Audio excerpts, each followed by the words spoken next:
pagmasdan ng pag-ibig ay kung paano pinakita ng Panginoon. Nagkamali ka, hindi kita gagalihan. Ang tawag doon, civilize ikaw.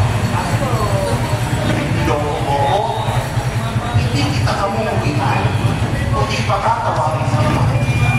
Ang tawag doon, civilize. Kung sakali man, naging nasiniraan mo po sa ibang tao, hindi kita sisiraan kung kagaya ng ginawa mo. Ang tawag doon, civilize. Kung nakikita man kita na may ginagawang mali at nakaaya pa sa akin, upang gumawa ng mali, pag sinabihan kita ng tungkol sa tama, ang tawag doon, civilize. Bakit? Kasi ayaw natin masabihan tayo ng Panginoon kay barbaridad. Wala ko bang nagpapakita sa inyo na ibig sabihin ng barbaridad ng pag-ibig?